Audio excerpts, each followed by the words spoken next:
कल जब भगवान की शोभा यात्रा का सौभाग्य आया तो पहला कलश हमारे अध्यक्ष जी ने कहा, मेरी कल्पना बहन, कल्पना या अल्पना, कल्पना बहन मंगल कलश लेके चलेगी। जब भगवान का 14 बिंद बनने का सौभाग्य आया तो ने कहा वो भी सौभाग्य हमें ही लेना है और अपने धन का सदुपयोग करना है। दानम पूजा मुख्य सावे धम्मो। और कल मैंने कह दिया कि 16 लोग चाहिए भगवान के, तो पंडित जी बोले 12 नाम तो 14 नाम तो हो गए, 2 रह गए, और वो भी 2 हैं, हमें मालूम है, दिख रही हमको। ख्याल करना, इतना ही विचार करना, ये जो जीवन मिला है इसको कितने अच्छे कामों में लगा सकते हो। एक बात का ख्याल करो, हमारा जैन धर्म कभी चमत्कार को नमस्कार नहीं करता।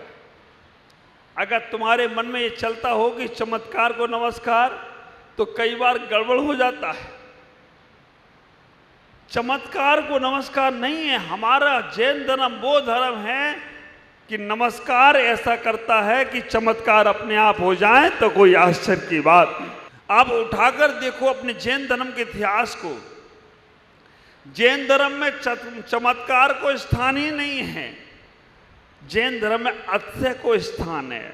भगवान के कितने अतिशय होते हैं, जन्म के 10 अतिशय, केवल ज्ञान के अतिशय। आप विचार करके रखना, हमारे यहाँ अतिशय होते हैं, आश्चर्य नहीं होते हैं। मैं जब कभी बोलता हूँ ना ऐसा हो जाए तो कोई आश्चर्य की बात है ही नहीं। हमारे यहाँ आश्चर्य, हमारे यहाँ तो अतिशय होते हैं, अतिशय की बात है। और विचार करना, जैन धर्म ने कभी भी चमत्कार को नमस्कार नहीं किया। जो लोग चमत्कार करते हैं, जो लोग चमत्कार को नमस्कार करते हैं, वो लोग भटक जाते हैं, अपने आप से दूर चले जाते हैं। चमत्कार तो कोई माया चाल जादूगर भी कर सकता है, लेकिन अपने यहाँ चमत्कार को नमस्कार नहीं। याद करके रखो, हमारे यहाँ मानतुंग आचार केवल नमस्कार करते हैं। भक्ताम अरप मौल मणि प्रभाणाम। मांगतुंग आचार केवल आदिनाथ भगवान को नमस्कार करते हैं, और एक एक करके 48 ताले टूट जाएं तो कोई आश्चर्य की बात नहीं है। ये है नमस्कार, और चमत्कार अपने आप हो गया। अंजन चोर, जिसको तो नमोकार मंत्र भी नहीं आता था। आप ख्याल करके रखना, अंजन चोर जिसको नमोकार मंत्र भी नहीं आता था, कितना विराट है अपना जैन धर्म। आप लोग बोलते हैं ना आसामी में, मोर विराट भाल पाइसो। सही बोले, मोर विराट भाल पाइसो। मुझे नलवाड़ी में बहुत अच्छा लग रहा है। मोर विराट नलवाड़ी भाल पाइसो। चल गया, लग गया 3 में तुक्का, है ना। शहर के ही नाम जोड़ना। आप इतना ही विचार करके रखना, कितना विराट है अपना जैन धर्म, कितना अच्छा है अपना जैन धर्म। इसमें तो हमने भगवान पे नहीं श्रद्धा करी, आप ख्याल करके रखना, उनके मंत्र पर श्रद्धा कर ली, और मंत्र भी भूल गया वो चोर।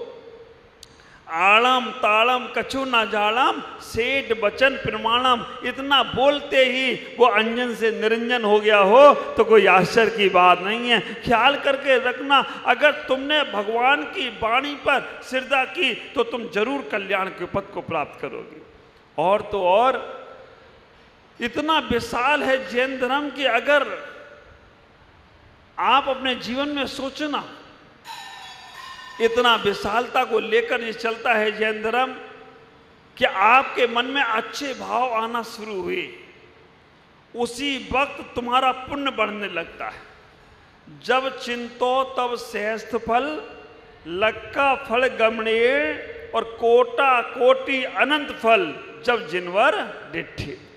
पद्म पुराण में आचार्य पद्म पुराण में रविसेन आचार्य, पद्म नंदी पंचवसिद्धि काय में पद्म नंदी आचार्य ऐसी बातें कह रही। जब चिंतो तब शेष फल। मन में विचार आया भगवान के दर्शन करने का, अभी आपने दर्शन नहीं किए, अभी आपने भगवान की पूजन नहीं की, केवल मंदिर में मन में विचार आया दर्शन करने का, तभी तुमको श्रेष्ठ फल, जब चिंतो तब श्रेष्ठ फल, 1000 उपवास का फल मिलता है। कहीं चले जाना, कोई भी धर्म में चले जाना, जितना फल आपको यहाँ मिलता है कहीं मिलने वाला नहीं है। जब चिंतो तब श्रेष्ठ फल। आप विचार करना, मन में परमात्मा का विचार आया, 1000 उपवास का फल प्राप्त हो गया। लक्खा फल गमणीर, जैसे ही भगवान के दर्शन को चलने लगे 1,00,000 उपवास का फल प्राप्त हो गया। कोटा कोटि अनंत फल, करोड़ों करोड़ों उपवास का फल, जैसे ही भगवान की मूर्ति दिखती है करोड़ों करोड़ों उपवास का फल स्वतः ही प्राप्त होने लगता है। ख्याल करके रखना, आपके मन में हो सकता है विचार आ जाए, ये सब बातें तो ऐसी लिख रखी है, इसमें कोई दमखम नहीं है। मैं आपसे कहना चाहता हूं, आप विचार करना, अगर आपका बेटा बाहर कहीं पढ़ने गया है, फॉरेन में गया है, लंदन गया है, अमेरिका गया है, और आपके मन में उसके लिए भाव आ जाए, मेरा बेटा वहाँ पढ़ रहा होगा, मन में खुशी होती है। और कहीं बस बच्चे का फोन आ जाए, 36 काम छोड़कर उसके फोन को अटेंड कर कर उससे बात करने में और खुशी होती है। और मालूम पड़ जाए हमारा बेटा आ रहा है, तो फिर किसी काम में मन नहीं लगता है। और जब बेटा सामने आ जाए तो खुशी के आंसू अपने आप निकल आए और गला भर लो, तो कोई आश्चर्य की बात नहीं है। सामान सा बेटा, सामान सा बेटी अगर बाहर से आती है तो हमें खुशी होती है उससे मिलकर, तो 3 लोग के नाथ से मिलने में कितनी खुशी होती होगी, ये आप अपने आप में विचार करना। इतना ही सोचना, जीवन को समझने का प्रयास करो। कितना प्यारा सा हमारा ये धर्म हमें कह रहा है कि आप अपने जीवन में भक्ति इतनी करो, इतनी भक्ति करो कि परमात्मा को भी तुम्हारे द्वार पर पहुंच जाना चाहिए। ख्याल करो, हम अपने जीवन में इतना ही समझने का प्रयास करें।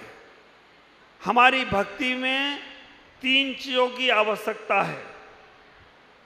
वस्त्रों की, अगर तुम्हारी पूजा पाठ में तुम्हारे वस्त्र शुद्ध हैं, ख्याल करना, अगर पूजा में बैठे हो और इन वस्त्रों से अगर तुम कहीं गड़बड़ कर कर आकर बैठ गए और भगवान को छू लिया, तो पूजा का फल एक तरफ, पाप का फल चालू हो जाएगा।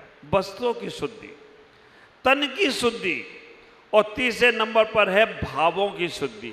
वस्त्रों की शुद्धि करोगे तो वस्त्र ही मिलेंगे, भावों की शुद्धि करोगे तो भाव कट जाएंगे, और सामग्री की शुद्धि करोगे तो सामग्री मिलेगी।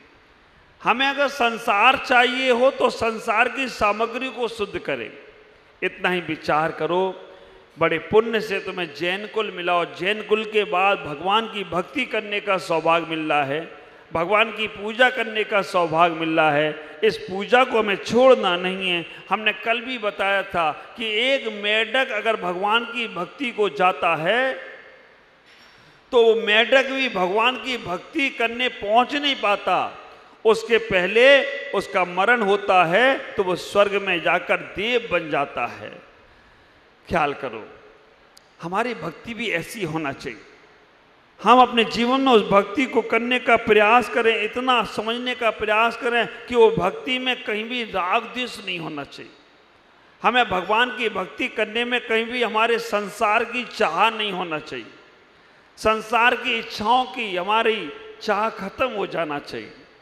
परमात्मा के पास जाओ तो पूर्ण रूप से परमात्मा के लिए बनकर जाना। बहुत अच्छी बात है कि आप लोग अपने पूजा में बर्तन और सामग्रियां और शरीर सब मन को पवित्र करके रखे हो। बस इतना ही विचार करो, हमें और अच्छे से अच्छे भाव को रखने का प्रयास करना है। ये भगवान की भक्ति से कर्मों का नाश कैसे होता है, ख्याल करना। केवल एक ही भक्ति से कर्मों का नाश कैसे होता है। सारे कर्म तुम्हारे समाप्त हो सकते हैं। किसी पेड़ पर 50 पक्षी बैठे हैं, 50 पक्षी को भगाने के लिए 50 पत्थर फेंकने की जरूरत नहीं है। कितने पत्थर फेंकना चाहिए? एक। आप विचार करके रखना परमात्मा की, आप विचार इतना ही सोचना 50 पक्षियों को भगाने के लिए एक पत्थर काफी है, और हमारे हर कर्म को भगाने के लिए एक भगवान की भक्ति जरूरी हो तो कोई आश्चर्य की बात। एक भक्ति ही तुम्हारे सारे कर्मों को समाप्त कर देगी। लेकिन भक्ति ओरिजिनल होता क्या है? आप पूजा कर रहे हो, अर्घम निर्पामति स्वाहा, अर्घम निर्पामति स्वाहा, अर्घम निर्पामति स्वाहा। कोई नहीं देख रहा है तो आपका धीमे धीमे स्वाहा चल रहा है। लेकिन जैसे ये कैमरा आपकी तरफ आया, मजा आ जाता है। ऐसा लगता है कि अब मेरी भक्ति सार्थक। जो आदमी बड़े उदास से भक्ति कर रहा था अर्घम निर्पामति, और जैसे ही कैमरा आया ऐसा झूमने लगता है, ऐसा नाचने लगता है। मुझे तो लगता है कि हर आदमी के पास कैमरा लगा के रखना चाहिए, और लगा रखा है। ये जिनवाणी चैनल और पारस चैनल और प्रमुख सागर, यूट्यूब वाणी, प्रमुख वाणी, ये तो चैनल के कैमरे थोड़ी देर के लिए लगे हैं, लेकिन परमात्मा ने कर्म रूपी कैमरा सबके पास लगा रखा है। जैसा भक्ति करोगे वैसा वहां पर फल मिल जाए तो कोई आश्चर्य की बात नहीं होगी। ख्याल करो, अपने जीवन में इतना ही सोचने का प्रयास करना है कि हम अपने परमात्मा को कैसे पाने का प्रयास करें, हम अपने जीवन को कैसे लाने का प्रयास करें, हमारे जीवन में कैसे चमत्कार हो। जितना तुम्हारी नेचुरल भक्ति होगी, जितना तुम्हारी दिखावे से रहित भक्ति होगी, उतना तुम्हारा जीवन सार्थक होता चला जाएगा। समय इतना ही लूँगा आज, दोपहर में विशेष चर्चा और करूँगा।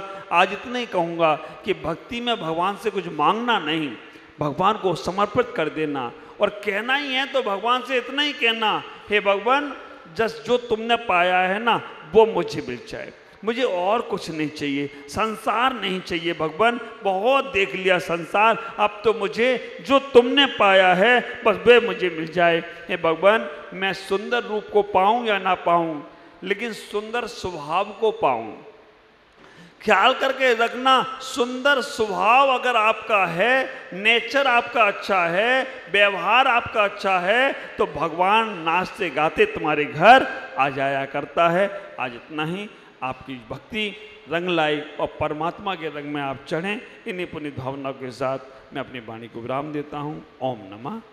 बोलो देवादिदेव आदिनाथ भगवान की, मूल नायक नलवाड़ी के भगवान महावीर स्वामी की जय हो, पार्श्वनाथ भगवान की जय हो, बाहुबली गोमटेश्वर भगवान की, आचार्य शांति सागर जी महाराज की जय हो, तपस्वी सम्राट आचार्य सन्मति सागर जी महाराज की जय हो, बात्सल रत्नाकर दादा गुरु आचार्य विमल सागर जी महाराज की जय हो, बात्सल दिवाकर आचार्य भगवान गुरुदेव पुष्पदन सागर जी महाराज की जय हो, विश्व धर्म की जय हो, अहिंसा में परमो धर्म की। धर्म से भवात्माओं,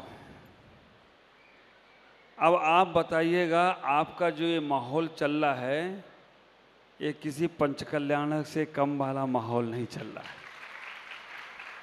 पंचकल्याणक में इतना सोचना पड़ता, मेहनत करना पड़ती, उसके अपेक्षा इस महोत्सव को आज हमारे 16 तीर्थंकर जो शिखर में विराजमान थे उनका मस्तक का अभिषेक हुआ, और मैं वो अभिषेक देखकर इतना खुश हो रहा था कि ये भगवान आप फिर शिखर में चले जाओगे, फिर इन भोले लोगों को उनका अभिषेक का मौका नहीं मिलेगा। आज आपने सब पे उपकार कर दिया। विचार करके रखना, उपकार करने वाले को कभी भूलना नहीं चाहिए। हमारे आचार्य उमा स्वामी ने एक सूत्र तत्वार्थ सूत्र ग्रंथ में कहा, परस्पर ग्रहो जीवा नाम। परस्पर ग्रहो जीवा नाम का सूत्र आचार्य उमा स्वामी ने कहा है कि आप एक दूसरे का उपकार करते हो। ख्याल करके रखो, आप सब यहाँ पर जो आए हैं ये सब उपकार हमारे ऊपर कर रहे हैं, और हम जो यहाँ आए हैं ये तुम्हारे ऊपर उपकार कर रहे हैं। आपको लगेगा महाराज आपने तो उपकार किया हमारे ऊपर, लेकिन हमने क्या उपकार किया तुम्हारे ऊपर? ख्याल करना, अगर तुम सब नहीं होते तो भगवान का अभिषेक शांति धारा में अकेले नहीं कर सकता था, ना अकेले करवा सकता था। तो एक दूसरे का उपकार की जब भावना आती है तो समझ के रखना, ये जीवन जीवंत हो जाया करता है। हम एक दूसरे का सहयोग करने का प्रयास करें। सलाहें बहुत दे दी, सलाह देना बहुत आसान है। दुनिया का, संसार का सबसे सरल काम क्या? एडवाइस देना, दूसरों को सलाह देना, दूसरों को मार्गदर्शन देना। ख्याल करके रखना, संसार में सबसे सरल काम है दूसरों को सलाह देना, और सबसे कठिन काम क्या है? जो सलाह दूसरों को दे रहे उसे खुद अपने जीवन में उतारना। इतना कठिन है, इतना कठिन है। सलाह देने में 2 इंची की जीभ हिलाना पड़ती है, और सलाह मानने में 5 फीट का शरीर हिलाना पड़ जाए तो कोई आश्चर्य की बात नहीं होगी। आप विचार करो, सलाह नहीं, सहयोग करो।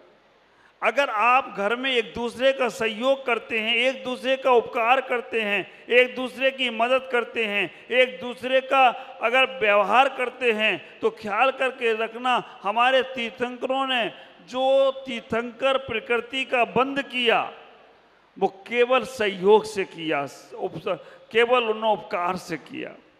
16 कारण भावनाएं आप लोग पढ़ते हो, दर्शन, विशुद्धि, विनय, संपन्नता, शील, वृत्ति, चारों, अभिष्ट, ज्ञान, उपयोगो। 16 कारण भावनाओं में सबसे बड़ी भावना अगर देखी जाए तो बह्यावृत्ति की आती है। बह्यावृत्ति का मतलब है कि अगर आप एक दूसरे की सेवा करते हो, एक दूसरे का सहयोग करते हो, तो ख्याल करके रखना, आपको तीर्थंकर प्रकृति का बंध हो सकता है।